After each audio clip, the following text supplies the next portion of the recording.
All right, welcome back to another Drawing in the Dark. My name is Levi Smith. I draw and tattoo for a living. And today I wanted to work on something that's not necessarily different, but a new take. I originally drew this piece as one of my daily sketches years ago.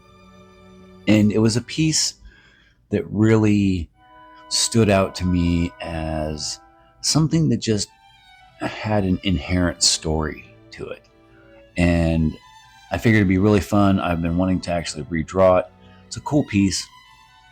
And I figured that it would be a cool opportunity to talk about some world building. So as the drawing actually starts to get rolling here, and hopefully my focus improves here, at least in the visual sense, I'll start talking a little bit about this scenario here. Drawing this guy, on a big old crab, really, to me, just inspires a lot of questions that could lead to some really awesome world building. And like any kind of drawing like this, doing really interesting and layered and dimensional kind of world building, I think, starts with that rough overall sketch. Trying to think of like what kind of world that things are happening on, if it's similar to Earth or not, if it has vastly different rules, if it has vastly different physics or magic or stuff like that, and then answering a lot of those kinds of questions early really does a lot to start shaping in things when you start getting into, say, figuring out what all the various kingdoms or provinces or whatever exist, and then the cultures, and then the animals and the plants and all that kind of stuff. One of the things that a drawing like this, I think, really does a lot of good for, as far as in the world building sense, is it poses some interesting questions like, well, what kind of world exists where we have some like traveling merchant kind of guy that comes in riding what looks like it could be a domesticated giant crab. And so what kind of world is that, where you have domesticated giant crabs, and then people are just kind of like riding them around and stuff along the countryside? Maybe he's a more coastal kind of equatorial specific kind of thing. Maybe you're not finding these giant crabs all over the world in like the cold regions or the super dry regions. Who knows? But it's those questions then that lead to the answers becoming part of your world building. And so trying to wonder, what would this guy be trading? Where would he be traveling from? Where would he be traveling to? And you get a nice little bit more detailed kind of view into things, especially as all this gets a little bit more rendered out. It starts to get really fun. After blocking in all the essential shapes and stuff, I get to focus then more on some of these other key details and play around with it a bit more, building up textures and stuff like that. And so I really kind of, am fascinated by world building in general as one of those like really important storytelling tools. But as many authors and other creators will say, that there's a thing called world builder's disease. And in world builder's disease, you really just end up spending all this time kind of dwelling within your little secret garden universe kind of thing, fussing over various details and stuff that don't really end up leading towards any actual storytelling. But at the same time, I absolutely love it. I love noodling around with different concepts for different types of worlds, and the dominant species that live on that world. What kind of civilizations would they have? Even like the variations between, if you have two different worlds that both have like insectoid kind of civilizations on them what would be like the differences between those. You could have one that's more patterned off of, say, like bees, and then the other one's more patterned off of ants, or even in a whole different kind of scope, say like beetles or something, and then try to extrapolate a kind of like a anthropomorphized civilization and stuff, and find out what they would be into, what would their specialities be, what would their cultures be, what kind of like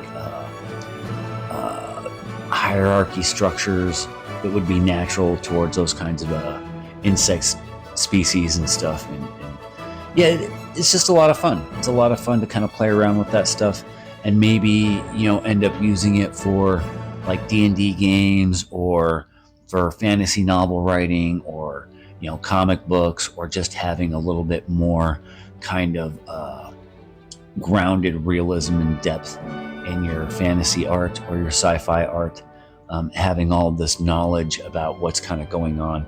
I think it's super cool, and it's definitely super fun, especially as just like a personal odd creative pursuit, to just get into creating like a J.R.R. Tolkien or George R.R. Martin or Robert Jordan style kind of fantasy world, and then drawing out the maps and everything, and deciding where all the different countries are and what the history is, and what would it look like if you had like a fantasy world that eventually developed into an industrial kind of level, and then after that into like digital and high tech, and even spacefaring and stuff like that.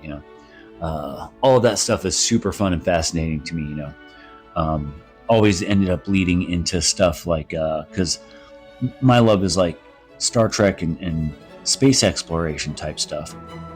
So I would always imagine, if you had a world with dragons and elves and orcs and goblins, what would that world kind of look like and work in a more cosmic kind of galactic setting, where now you have space orcs and space goblins and space elves, and then them interacting with all kinds of other types of aliens and all this other stuff, and then combining that with other concepts of like space knights and space pirates and space wizards and stuff. And so you end up with like goblin space pirates, that are rolling around with orc bikers in space, kind of like what's his name, Lobo. And and then so stuff just starts kind of like piling on itself and evolving and mingling and meshing together.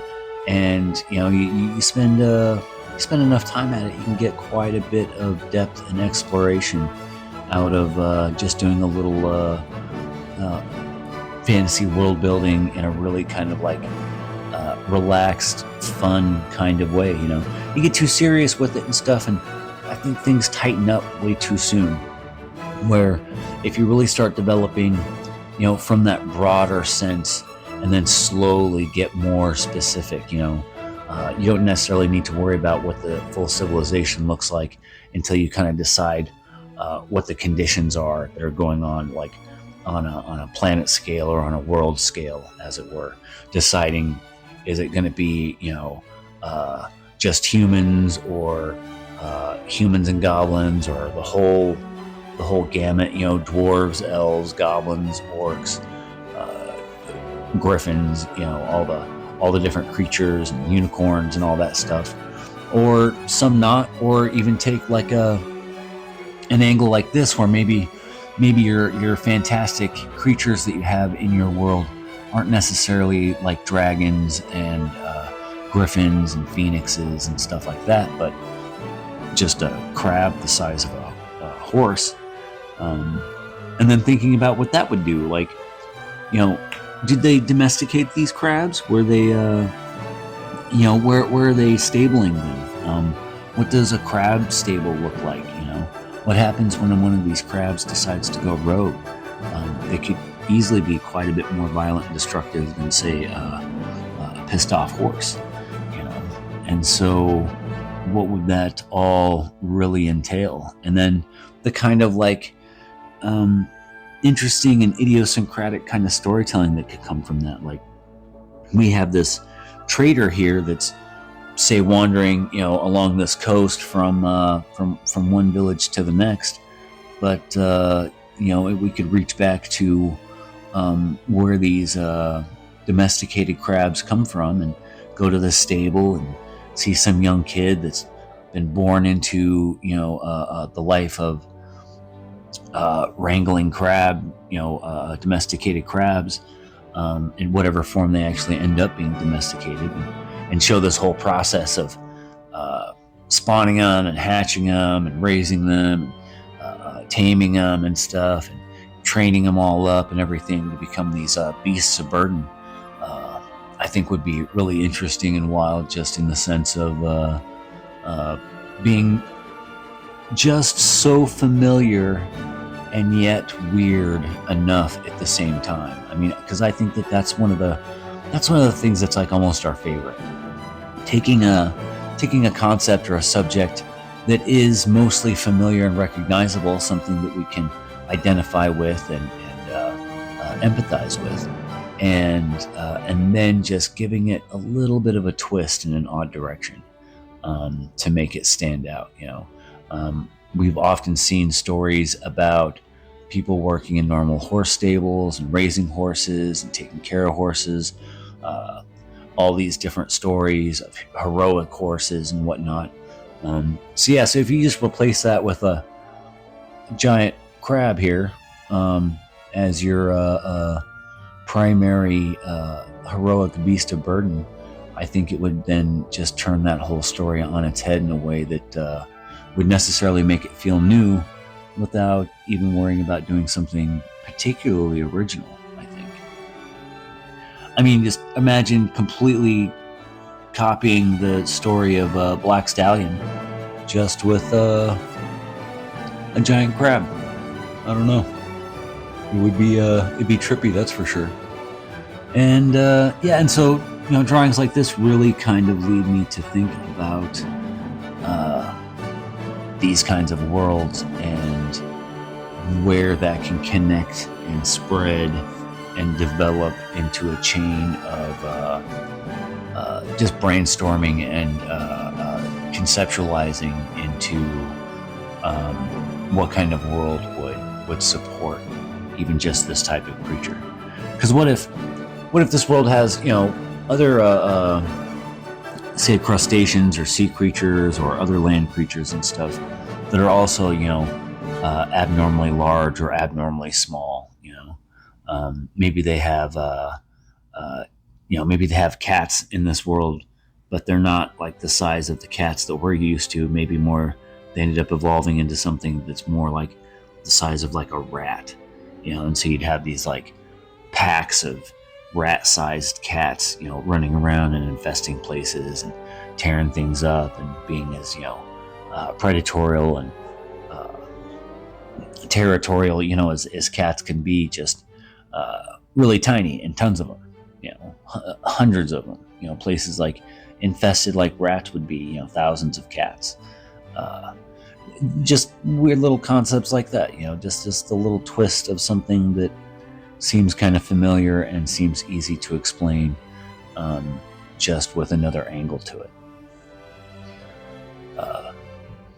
And so, as we truck along here, I've gotten into some of the more in-depth shading with this crab. I actually ended up giving this crab kind of like this weird comic book kind of shark mouth, where it doesn't really have that in an anatomically correct kind of sense. More of the cloaca or whatever it is, its little crab mouth underneath it is more like anatomically accurate, I suppose. But I did kind of like how it looked, and then that was a lot more interesting to me. So, that's the direction I went with it, I suppose. Getting into this level of shading, especially with the ballpoint pen, tends to be a lot more the more satisfying kind of stages, where all the blocking out and the composition and all the general spaces and details and stuff are really have been worked out. And so now it's just time to like build up the lighting, develop out these shapes and volumes and stuff. Try to play a little bit with some texture and some depth for the overall piece, just to make sure that this whole thing reads in a way that is interesting on the page is in my head. Because that's always, one of those challenges as well, is you might have an idea that seems really interesting to you in your head, but as soon as you start working it out on paper, it kind of like loses, its charm is lost in translation, right? There are often so many times where that sort of thing will happen, and that's where that importance of, say, like, just rough sketches and working out ideas actually on paper instead of just solely in your head can make a huge difference as far as how you're developing, your pieces, the compositions, the structures, playing around with ideas, when you can just sketch out in a little sketchbook that no one's going to see, or really is like the lowest stakes possible. That's where you can really start playing around and swapping things out and doing stuff where the cost is low and the benefit is high. So if you're working on a piece, where you've got some superhero character that's fighting a giant lizard, you can swap out. Maybe it's not a giant lizard. Maybe it's a giant octopus. Maybe it's a giant ostrich. Maybe it's a giant teddy bear, and then play around with those kinds of ideas in quick little variations where they're super easy to reject, and then also kind of like visualize and gel in a physical sense where you thought that one idea versus the teddy bear was a great idea, but it ends up kind of being like hard to read, and the silhouettes aren't good, and the different contrasting relationships and stuff just aren't quite working for you.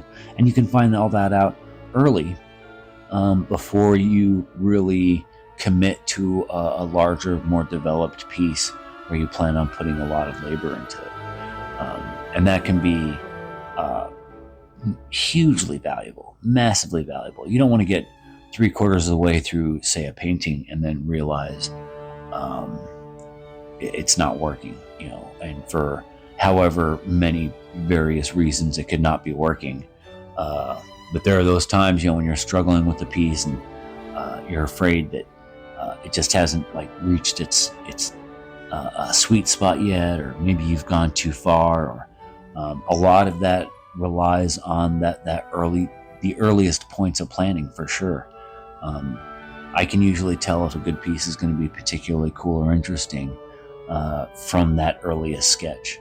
And then other pieces, the more I have to work it and force it, it loses it. It loses its charm. And it seems like almost no matter what you can do to kind of try to, wrench the bolt on the threading a little bit tighter, it's just never going to fit. And so, it's best to find out that as soon as possible in any kind of given piece. And then, of course, with the sketchbook here, the whole idea is to just go for it, start to finish. And so even though there might be a few pieces in here that didn't quite go to my liking in some different ways, I still do try to, or at least intend to, finish them all. Which does leave me a couple of the pieces that you'll see in the intro that haven't been quite finished yet. I'm hoping to do a little bit of working on those in video form, but I think mostly for the patrons. I haven't really quite started that yet, but that is definitely going to be one of those things that I try to provide as as some exclusive content, filling out some of these other pages in this sketchbook. And then, once I fill up the sketchbook, I don't know, maybe we'll do something a little bit different for a while. I have been in some general news as we're at the back end of this video. Been working on these art cards, the ACEO stuff. By this time of recording, I've got about 20 cards. I don't know if I really need to make more or not. I have been trying to set up the things that I need for eBay and everything, as far as even like posting templates and stuff, because I'm going to be posting a lot of just like these art cards and stuff over and over again, and then just mustering it up to feel comfortable with listing some of these cards at an auction where it starts at like $2 or $3. But there are reasons to do it, and I guess that's one of the things I'm going to have to start doing from the outset, and then just kind of hope that that things turn out with all of that. Otherwise, if it doesn't, then I'm just gonna say keep them for myself. Maybe sell them through Etsy or or even the Patreon page. And but I really do like making them, and so I'm gonna keep that up. And along with all the other various projects that I am trying to do all the time. These videos, working on a comic book, doing these art cards, what else? Drawing all this different tattoo flash and stuff, and all the custom tattoo designs that I work on through the weeks and months for my tattoo clients. It's quite a balance, but at the same time, I mean, I don't know. I don't really want to do anything else, so I guess that's just the price you pay, right? If you don't want to do anything else but make art, that means you really got to be kind of making art all the time. And it's better to spread that out, different ways, different types. Once you get kind of satisfied or burnt out on one particular aspect or style, having other smaller projects, even if they're not really like marketable work type projects, especially in this case, having a few other little things that you can kind of move around to, back and forth, and noodle around and really enjoy and kind of recharge yourself creatively and artistically. That really helps to make a lot of the other projects that might be a little bit more difficult, challenging, out of your comfort zone, or just, having like an executive dysfunction related to, having to do this particular project because that's the one that's going to pay the most. But for some reason, you can't get yourself to work on the damn thing. Having a couple of little oddball, simple side projects to get warmed up, to be a little productive procrastination kind of strategy can help quite a bit. You just got to be careful not to always turn those little productive procrastination kind of projects into some full-blown, got to do it once a week kind of priority project, where then it starts to derail all kinds of other things, or you get yourself into some weird guilt trip where then if you don't actually do it or do it by your deadline, you start mentally punishing yourself until you do finally do the damn thing. It's good to try to avoid that kind of stuff. So don't put too much pressure on it. Just sketch and doodle and enjoy it. If it leaves that enjoyment phase, that's when you're really doing it wrong. I think that's the only time I think you're doing it wrong, is when you're not really getting any kind of enjoyment or satisfaction out of it. For me, the best part is doing it, is making it, is drawing it. Once I'm done with drawing a thing, it's off to draw another thing, because I guess that's just how my disassociation tends to work. And I always need a little something to be drawn all the time. And, that's just how it goes sometimes. I do think we are finally probably somewhere here at the very end of this video. I've been trying to get this thing out, and they're always a challenge, especially on a weekly basis. But I think this is what we're going to go with. this is the audio. This is like the fourth take of audio voiceover for this damn video. But sometimes it just be like that, I guess, you know. Uh, and I drew here my guy, the crab man, with his trusty crab and all of his goods and wares. I do wish I had drawn like some pots and pans or some more distinct kind of different doodads and stuff on his little merchant pack, but I didn't. Maybe next time you see this guy, he'll have a lot more going on. But anyway, thanks for stopping by. We'll see you next time.